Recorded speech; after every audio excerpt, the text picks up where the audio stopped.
अंदाज है सर आपको अंदाज है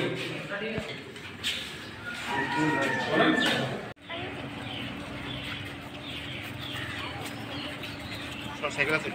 हां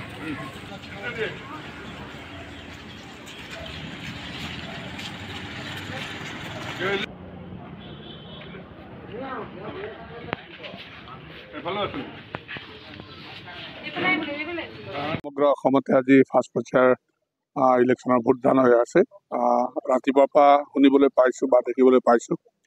মানুহে 5টা বজাৰ পৰা লাইন কৰি পেলাই নিজৰ গণতন্ত্ৰ যিটো ভোটদান সাব্যস্ত কৰিবলৈ ইতিমধ্যে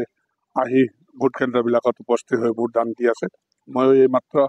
অলপ আগতে ভোটদান দিলোঁ ভাল লাগিছে গণতন্ত্ৰৰ যিটো ছিষ্টেম বা গণতন্ত্ৰৰ যিটো কৰিবলগীয়া কামখিনি সকলোৱে কৰিব মাৰ্কেটাবাসী সকলো ৰাইজকো মই আপোনালোকে আহি পেলাই আপোনালোকৰ ভোটদান কৰিবৰ কাৰণে আহ্বান জনাইছোঁ গণতন্ত্ৰ ভোট দিব লাগে কিয়কি প্ৰাৰ্থী কোন হ'ব কি নহয় এইটো ভোটৰ বাকচে চিলেকশ্যন কৰিব আমি ভাবোঁ সকলোৰে যিটো ভোটদান দিব লাগে সেইটো ভোটদান দি পেলাই আপোনাৰ দেশৰ প্ৰধানমন্ত্ৰী ভোট যিহেতু আজি নহয় জানো আজি প্ৰধানমন্ত্ৰী ভোটদান কৰিছোঁ আমাৰ নিজৰ ভোটবিলাক আমি দি থাকোঁ প্ৰত্যেক 5 বছৰ মূৰতে আজি প্ৰধানমন্ত্ৰীক নৰেন্দ্ৰ মোদী ডাঙৰীয়াক আকৌ প্ৰধানমন্ত্ৰী কৰিবৰ কাৰণে ভোটদান হ'ব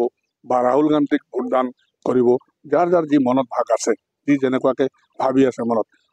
গণতন্ত্ৰ বচাবৰ কাৰণে যিসকলে প্ৰয়াস কৰি আছে চেষ্টা কৰি আছে তেখেতৰ ভোটদান দি পেলাই আজি ভোট সাব্যস্ত কৰিবৰ কাৰণে আহ্বান জনাইছোঁ প্ৰথম পৰ্যায়ৰ এই যি ইলেকশ্যন 5টা লোকসভাত নিৰ্বাচন অনুষ্ঠিত হৈছে এই 5টা নিৰ্বাচনত কেনেধৰণৰ আপোনালোকে কি ধৰণৰ চিন্তা চৰ্চা কৰি আছে আমি এতিয়ালৈকে যিটো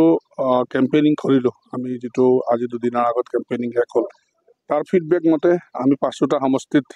জয় হ'ম বুলি আমি আশা কৰিছোঁ আৰু আমাৰ নেতৃত্বই বা দলীয় নেতৃত্বই হওক বা আমাৰ কেম্পেইনিং ষ্টাৰ কেম্পেইনাৰসকলে কোৱা মতে আমাৰ যথেষ্ট ভাল আৰু প্ৰত্যেকটা 5টা সমষ্টিতে আমি জয় হ'ম বুলি আমি আশা কৰিছোঁ মাৰ্কেটা বিধানসভা সমষ্টিত কেনেধৰণৰ ফলাফল আশা কৰিছোঁ এতিয়া ষ্টাৰ্ট হৈছেহে মই ভাবোঁ প্ৰত্যেকটো বুথতে আমি জয় হ'ম গতিকে ভাল মাৰ্জিন এটা আগতকৈ বেছি মাৰ্জিন এটা দি পেলাই আমি জয়যুক্ত হ'ম বুলি মই ভাবিছোঁ